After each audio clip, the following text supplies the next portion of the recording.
So thanks everyone for joining. That's the SaaS marketing series. We're doing in total 7 master classes, although we might actually even add an 8th and a 9th one later. Today we have Dirk, the head of origination at SaaS Group. And then in 2 weeks, we have a session on digital PR for SaaS, followed by email marketing for SaaS. And then George, who's also on the call, our head of clients, will be discussing backlinks.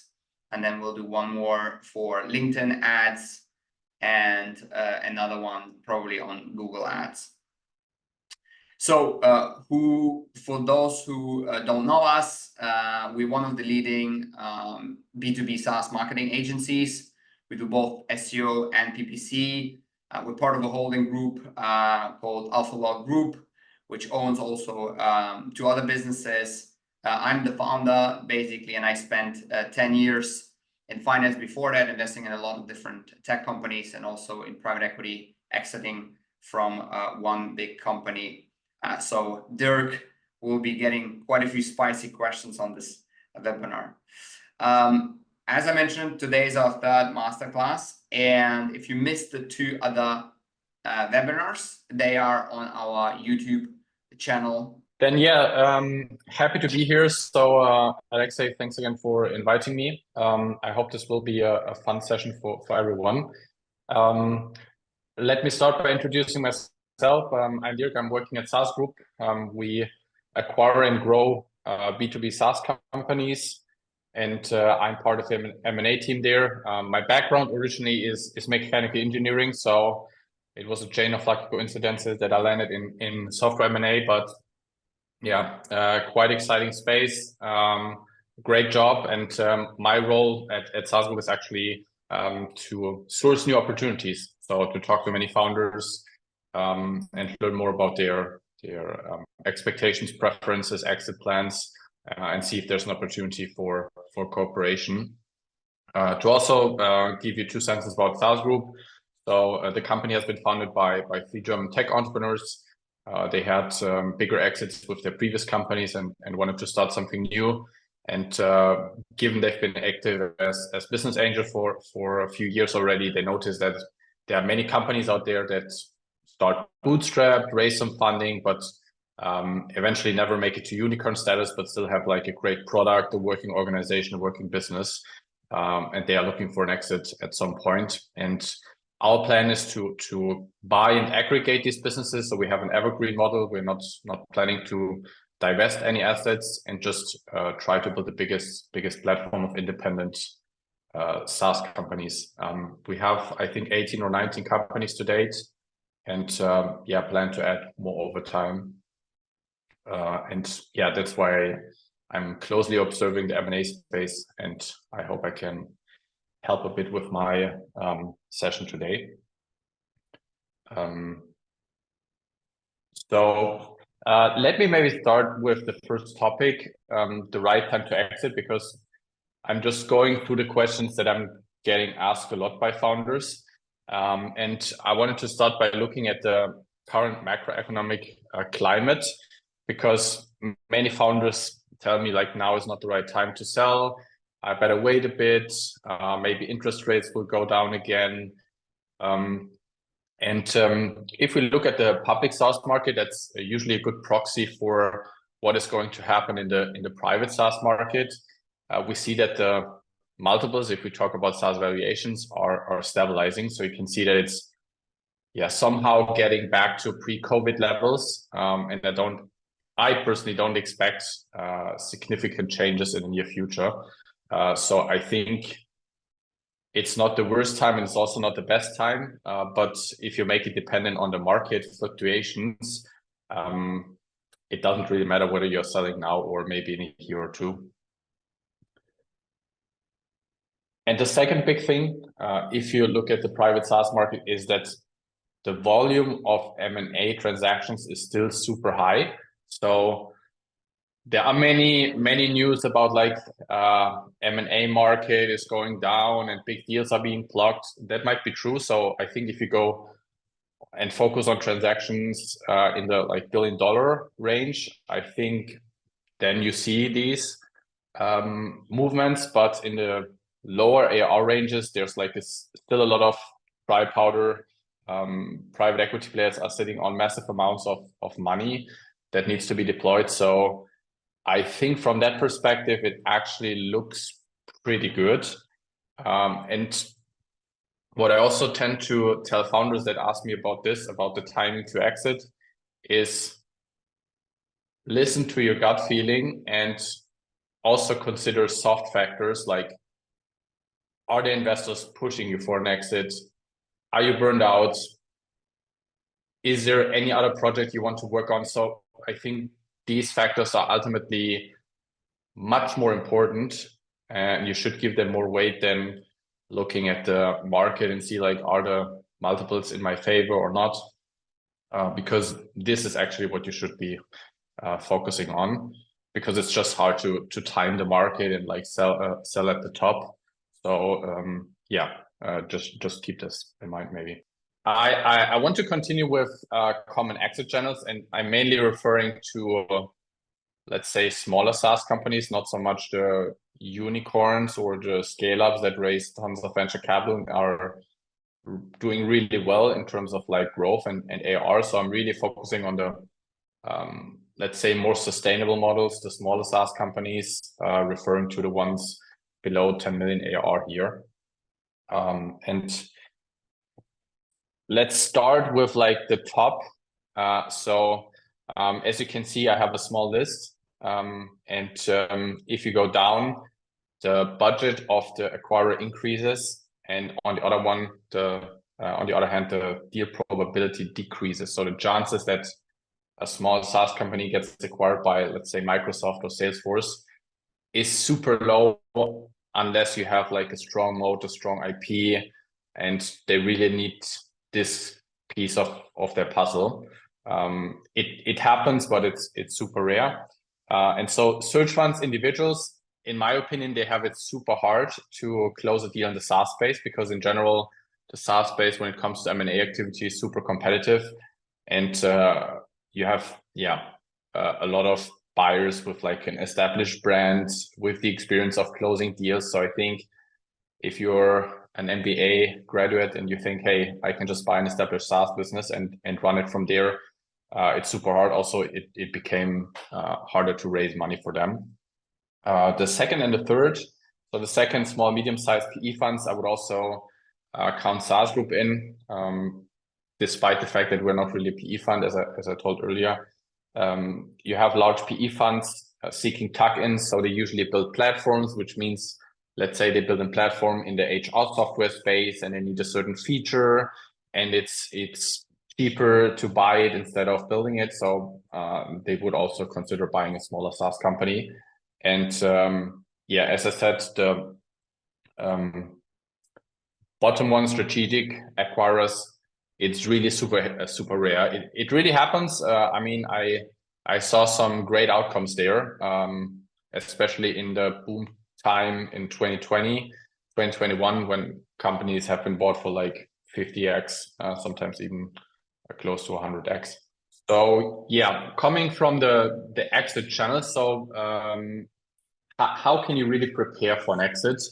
And I would say, even if you said you will never exit, or you answered this in the poll, or in the next 24 months, I think you can already start today to prepare for an exit.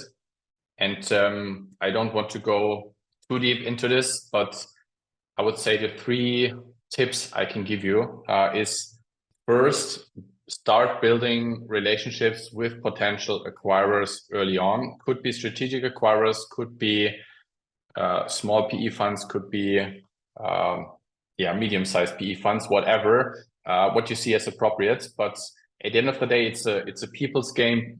People are acquiring from people, and it's always better to know the people and build some trust, and they get to know you better, instead of kicking off a process and talking to the buyer for the first time.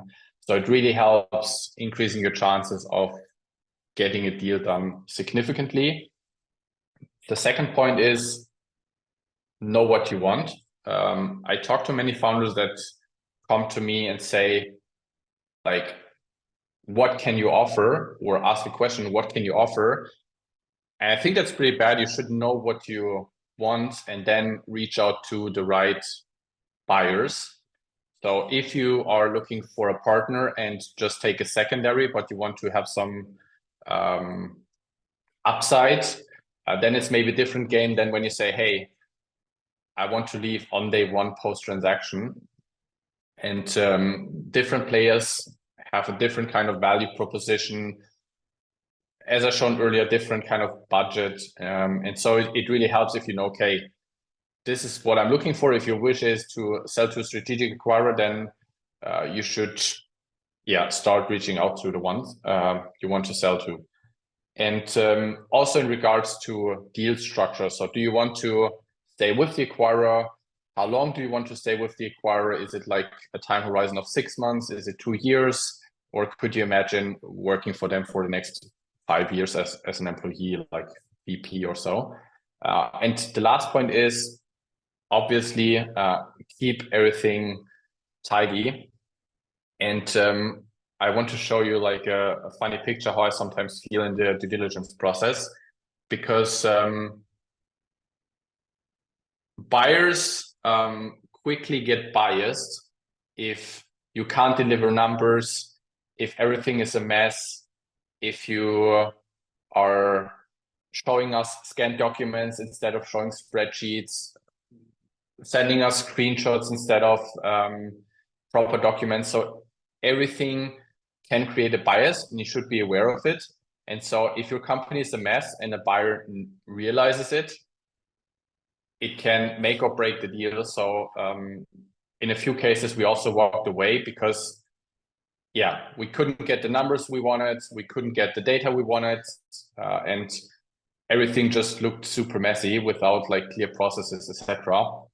So this is a really crucial point, and this starts when you launch the company, basically. So you can create a mess and then clean it up before you start exit conversations, or you can keep it tidy right away, and so you don't need to put efforts into cleaning everything up before starting these M&A conversations.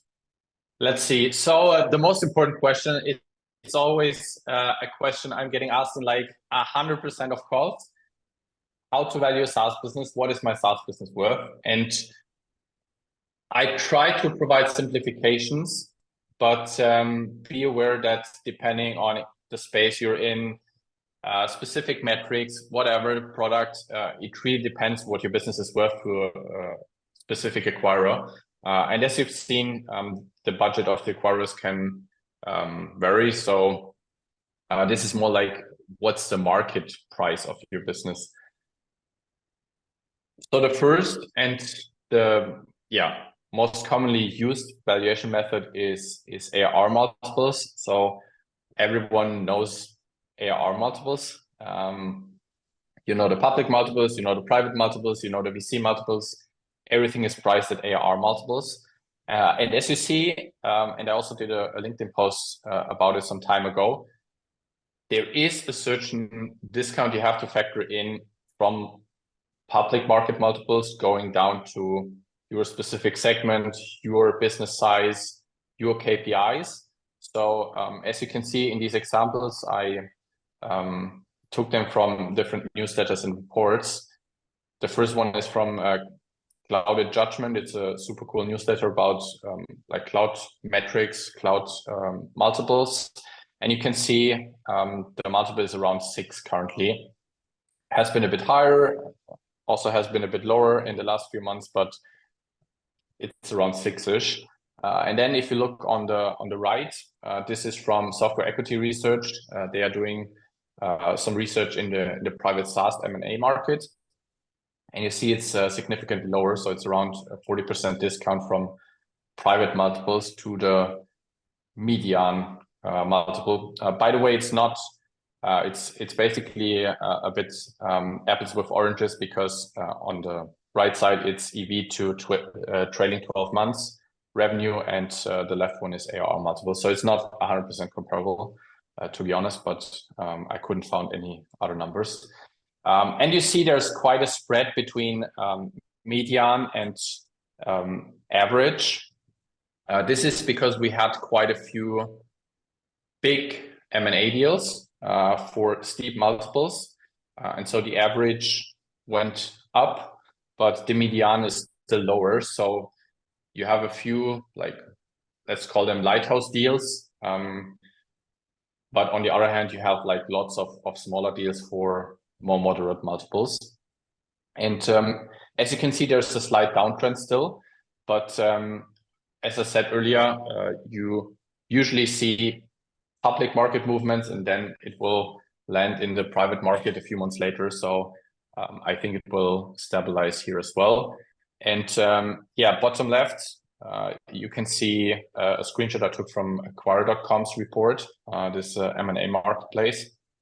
And they did an analysis, and just so you see, they are transacting a lot of smaller deals. And so the multiple is even lower because there's more risk involved, and it's not necessarily interesting for financial buyers. So you also see a lot of deals going from individual to individual here. Coming to the next less popular valuation method, or let's say from a founder's perspective, less popular valuation method.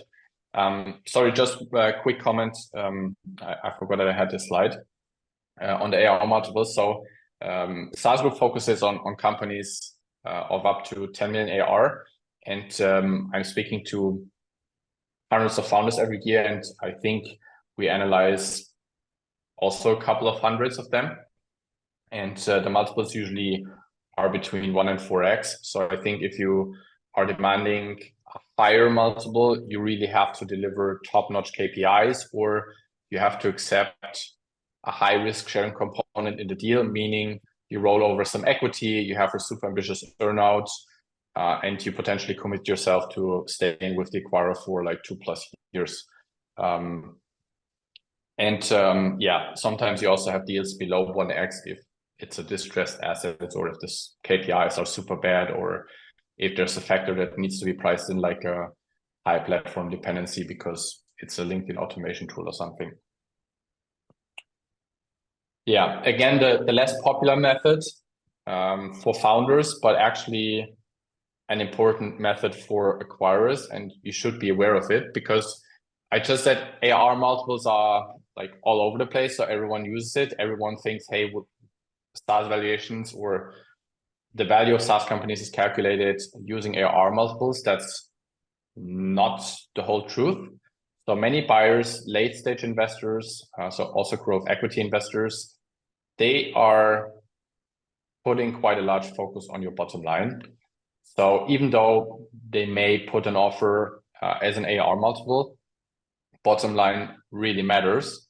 And you can see here on the top left, this is also taken from software equity research. The number of private equity buyers in the SaaS space has been increasing in the last few years. And this is like the whole SaaS segment. So I would say if we're also referring to smaller SaaS companies, the proportion of private equity buyers is presumably much higher. And that means these buyers are numbers driven. So they are looking to generate a positive return from the acquisition. So they acquire your business and they want to make more money than they spent initially. And you should be aware of this because you have to present them your company and show the potential that they can generate a positive ROI. And this can be with basically two main ways. You have a super profitable business and they can cash out dividends, or you have a super top-notch KPI business that is growing nicely and efficiently, so they can sell it for a higher multiples after further enhancing your business over the holding period. And yeah, as you can see here, I took an example from a recent article from FE International, which is a reputable M&A broker in the SaaS space. And so usually buyers pay you between 5 and 10x EBITDA or SDE, seller's discretionary earnings, if it's like a founder-owned, small founder-owned business where lots of maybe private costs like health insurance and stuff, or a car or whatever goes through the company. And so a buyer would calculate the ultimate profitability a bit different than you would do. And also in regards to that multiple of EBITDA, this is just one example. I could potentially show more charts, is that buyers are currently looking for efficient businesses that are, running stable, I would say. So as you can see, many VC-backed companies that didn't make it to profitability, that are still like super inefficient, bloated teams, spending too much on marketing, sales, they are just not finding a suitable acquirer, because many of these private equity players are really in favor of picking efficient businesses. And that's, it's super important. So I think a good benchmark here is the rule of 40. So if you can't manage to grow, then try to optimize on bottom line. In best case, you find a good balance so you can grow and be profitable with decent margins. But it's really important. So if you're break even and you only grow 10%, it's not super attractive for buyers. So try to optimize on bottom line or try to grow faster. And if you're growing 40%, you can afford to be break even or less profitable. So really try to find a good balance to stay attractive for buyers. And if you then hopefully found a good partner who is interested in acquiring you, and you maybe signed an NDA and you're starting first conversations, I just want to give some tips from like a buyer's view on how to navigate the exit process. Also, I want to keep it short. I want to keep it easy. I want to give you 3 main tips. The first one is be prepared.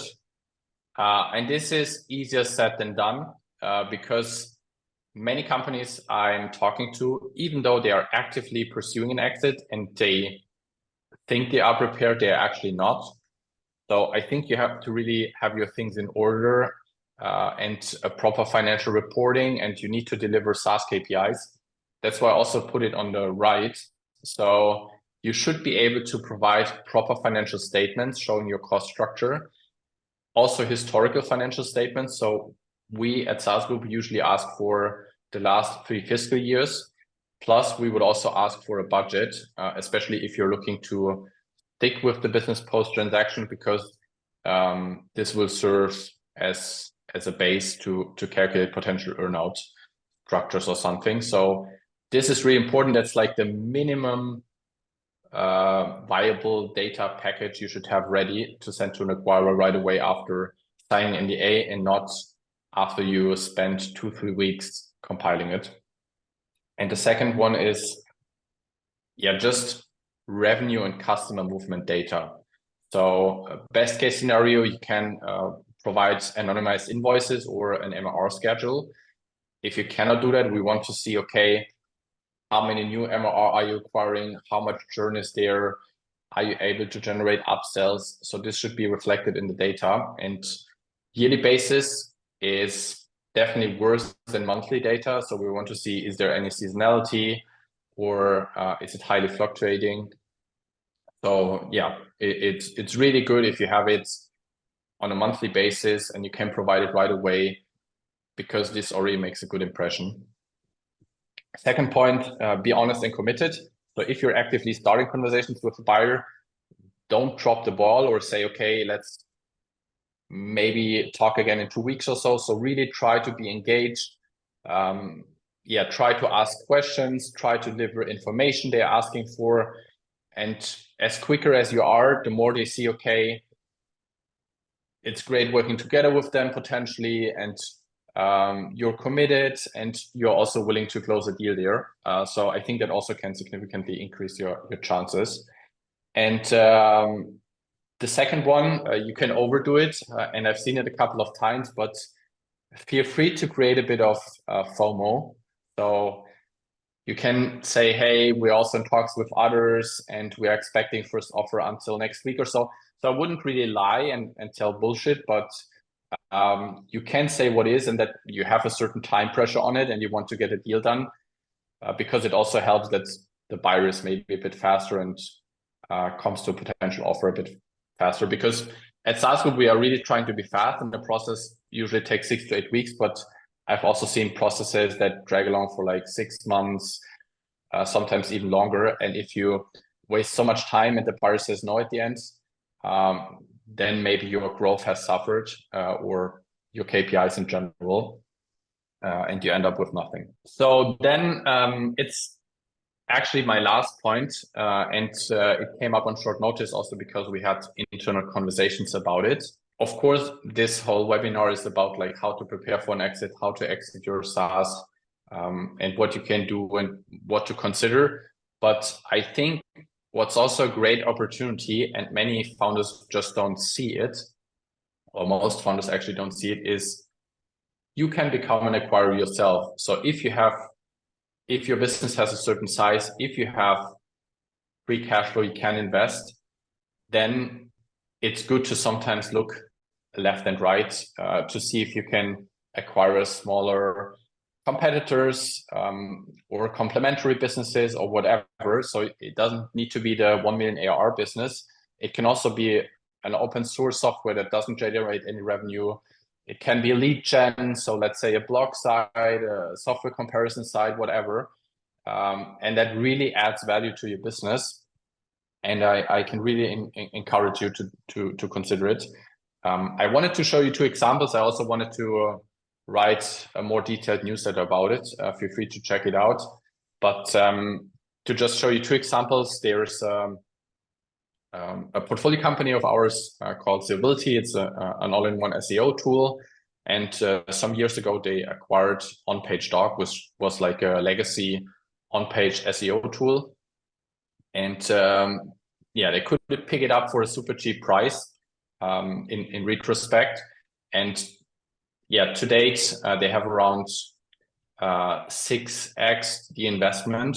So I think the purchase price was around 60K in total. So you can do the math yourself. This was totally worth it. So on the one hand, they transferred existing customers over from OnPageDoc, and on the other hand, they used it as satellites to still drive traffic to their website, and so they could also generate some referral revenue from that. And the second one is a company that has been acquired by Tablio, which is a LinkedIn automation tool. It's called Viral Post Generator. Maybe you've used it before or you've seen it. Super funny tool, actually. And yeah, Tom, the founder, is a marketer, and he built that tool, and I think he even had a product on launch. And before he sold it to Tablio, 1.5 to 2 million users actually used that tool to just create bullshit posts, basically. And Tablio acquired it also for a really good price, because they wanted to use it as a lead gen for Tablio. And I recently talked to the founder, and he said, like, this was totally worth it. This was like super good price, and it's still driving massive traffic to Tablio and signups. So yeah, look left and right. Look if you can pick up some cheap traffic sources, cheap competitors, and if you just transfer over the customers to you, so this can really be valuable. And also because we asked the question about growth blockers, so if you're at a plateau, this could really like be something you could consider to grow the business again. And yeah, I'm seeing that Joe, the founder of Foundly, is listening. So sorry, Joe, I forgot to put your logo at the bottom, but I just wanted to put some ideas on that slide where you can find these. So there are lots of indie hackers on Twitter or X who you can follow, and they are building great stuff. So sometimes I'm also coming across nice projects there. And then you have the M&A marketplaces like Foundly, like Flipper, like Acquire, Website Closers, Empire Flipper. So I think there are like 50 plus of these platforms. Of course, you shouldn't spend your whole day scrolling through the listings, but if you have time, it makes sense to set up some filters and get them to your inbox, suitable targets, or just have a look from time to time. And also Product Hunt. I mean, Product Hunt used to be a launch platform for lots of SaaS companies. In the meantime, you also find many other interesting things there. So this is my last point. I think depending on your size and depending where you are, it could really make sense to consider acquiring businesses yourself. It's not rocket science. As I said, I'm a mechanical engineer and I also got into it, so you can do it too. Awesome, cool. We have 15 minutes. I have a few questions, and then we also open it up to the audience. So guys, in the meantime, please feel free to post whatever you want to post. But you showed this valuation slide, and obviously in the last 2 years, there was such a massive drop in valuations, both on the revenue multiple and the profit multiple. How do you see the valuations evolve from here, right? Like we can almost see that the S&P 500, it's driven by the Magic 7, right? And obviously crypto is taking off again, but it seems that vertical SaaS and horizontal SaaS multiples stay fairly compressed still, right? So how do you see that, evolving? Yeah, I think it also depends on what's going to happen with the interest rates or the whole macroeconomic climate. I would say, and that's what I said earlier, I think they will stabilize. I think you will always see movements. Maybe it goes 10% up, maybe also 20%, but I don't expect it to double anytime soon. So that's why I'm saying if you can do something better with the money you get now from an exit, like why waiting 1 or 2 years more to maybe get 10% out more? I mean, of course, if you are still growing 50% profitably and you don't have any rush to sell and everything is going super well, then of course, like keep the business, obviously. But if there's a factor that pushes you towards an exit, whatever it is, I think we will not see like bouncing it back to, I don't know, twice the price or even more. And also in regards to the vertical versus horizontal thing, I think the demand for vertical solutions has always been higher. They tend to be stickier, so better retention metrics. They are deeply integrated into like customers' processes, workflows, systems. So they usually deserve a higher multiple or get a higher multiple from acquirers. Plus, given these things I just mentioned, there's just way more players actively in that space because it's so attractive. And so you also have that competitive effect if you're, for example, running a broker process, that you get many bids and you can expect a higher multiple. So in the horizontal market, it tends to be a bit more competitive, meaning you have more direct competitors. So if the acquirer cannot acquire you, they may just acquire your direct competitor, which is at a similar size. So it's a bit different. So that's why the multiples are usually a bit lower, but it's also not a huge gap. I mean, it has always been a gap, but it's not a huge one. Mm-hmm. So maybe on that point as well, vertical versus horizontal, looking at SaaS Group portfolio, you have way more horizontal / PLG companies, right? And a lot of PLG are horizontal. Why is that? I mean, obviously looking at Constellation Software, I think they have way more vertical ones, right? For example, could you maybe elaborate on the difference between, your approach versus some of the other aggregators? Yeah, it's so on the one hand, when the founders started building SaaS Group and they invested their own money that they got from their previous exits, they just wanted to buy businesses that can run on their own and they don't require a lot of overhead and the sales team, etc., etc. So they were really focusing on product-led growth companies where potential customers could just sign up, try the product, and decide whether they want to pay for it or not. And that's still a big part of our DNA. I mean, we also acquired a few enterprise SaaS companies in the meantime with like better retention metrics and a small sales team. But I think we would also never buy a company where you say you have a sales cycle of 1 year plus.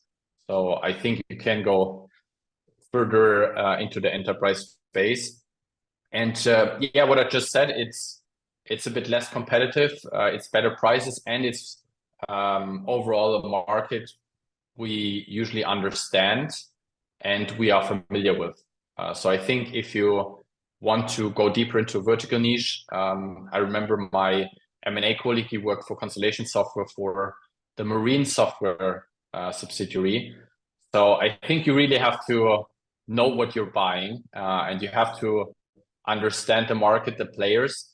And I think that's what we do with the horizontal software space, and we never really deviated. Mm-hmm. And then you mentioned when somebody wants to exit, they should come prepared, you know, the data room ideally set up, or at least, you know, half set up.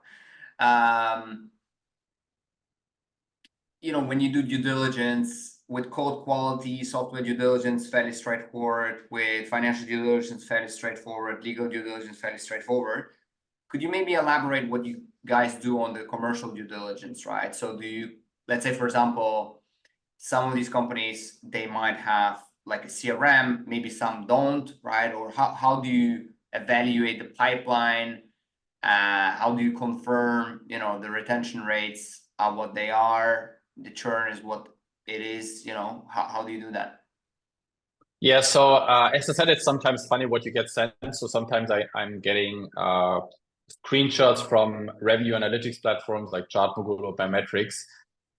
That's not something we can really use. So best case scenario, and that's what we usually do, either at the beginning or in the real due diligence process, is ask for anonymized invoices, because that's actually the truth. And then we're trying to calculate it ourselves. We have internal BI resources. So we have a couple of folks in-house that are used to working with these numbers. And we usually ask them for help in this due diligence process to really get like the right overview, the right numbers, the right retention metrics, because very often the founders cannot deliver it, or it's not visible in the data we get. And so we need to dig a bit deeper on that front. And it's also something we have internally at SaaS Group. So we have one big dashboard where you can see all of the brands, MRR data, churn data, and so on. And so it's really important for us to normalize that data and to have the right overview. And that's why we put a lot of focus on it. Makes sense, makes sense.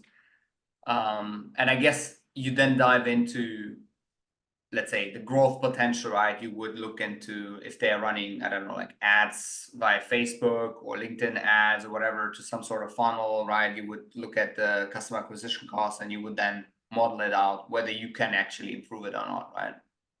Yes. And I would say any business is under optimized. Even SaaS Group itself is under optimized. So I think if a potential big acquirer comes in and says, hey, we buy SaaS Group, of course, they will find inefficiencies. And same applies to the companies we acquire. I think the top two things are always pricing and marketing. So also referring to you here, I think it's important to inform yourself about marketing and how you can leverage the right strategies to grow. And same is with pricing. So a lot of founders we talk to haven't changed their pricing in the last few years, haven't adapted to growing internal costs or just the demand or buyer behavior of clients. So I think you really leave money on the table if you don't do it. And so, yeah, I can only encourage founders to try it and do it, and also reflect whether it's the right strategy or whether you should change it on a regular basis. Because if you don't do it, you will get maybe a lower price or a lower offer from a buyer, and they will just do it. Yeah, makes sense. Makes sense. Okay, in terms of the non-competes, right? Let's say, for example, you guys differ to some of the other, let's say, aggregators or software acquirers. because you keep usually the founders in place, right? You keep the brand alive. Then maybe in some cases where the founders decide to leave, or you know, in some cases, let's say, I don't know, like you do a bolt-on acquisition or whatever.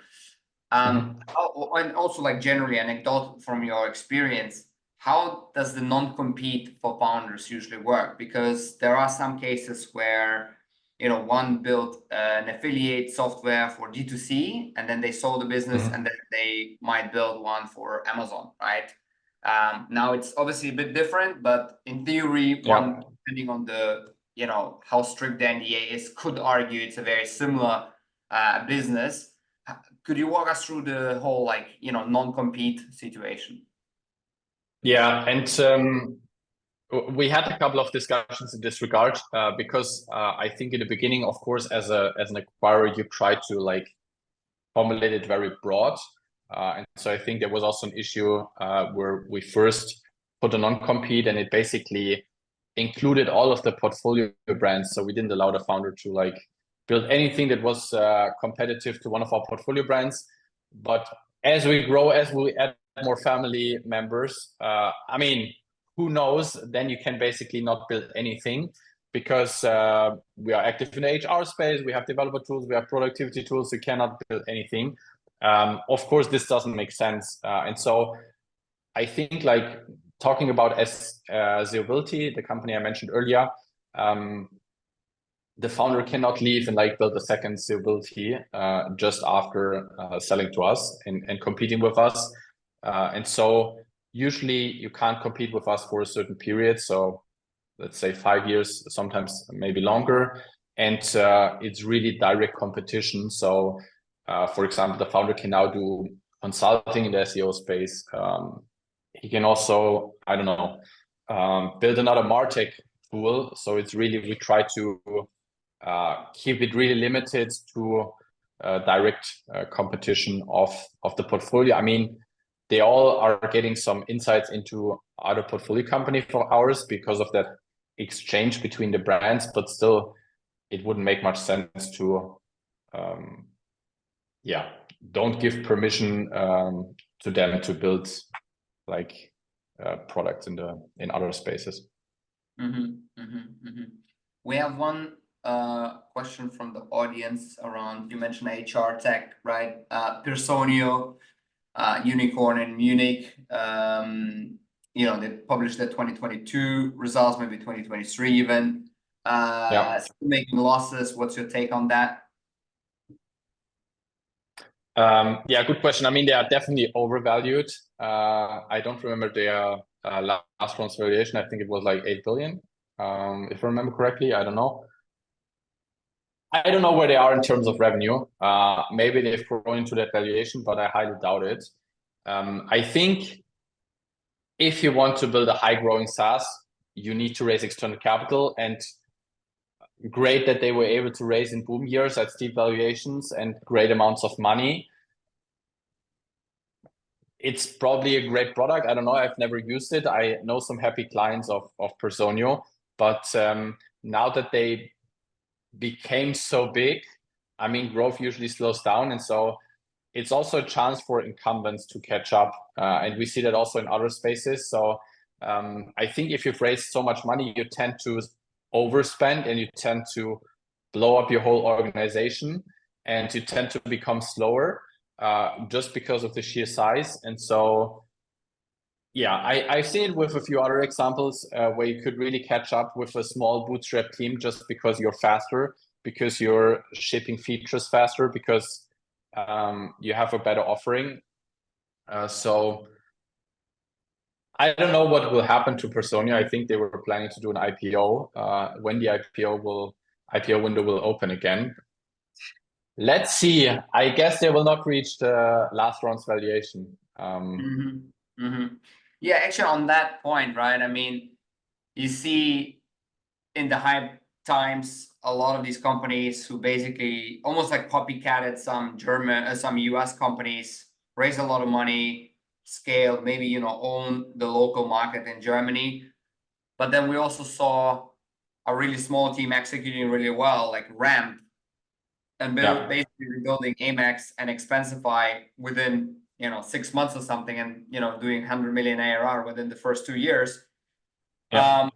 How do you see the landscape in software? Would you say that maybe a ramp comes along and buys some of the German guys like Moss, and then a Rippling comes along and buys a Personio, or would they actually say, let's just build it quickly ourselves? We have more funding than ever. We might have even a better product, because you obviously wouldn't support 2 different products and UX platforms. You would just either shut them down, transfer it. Then obviously during that you would lose a lot of the customers. How do you think about that?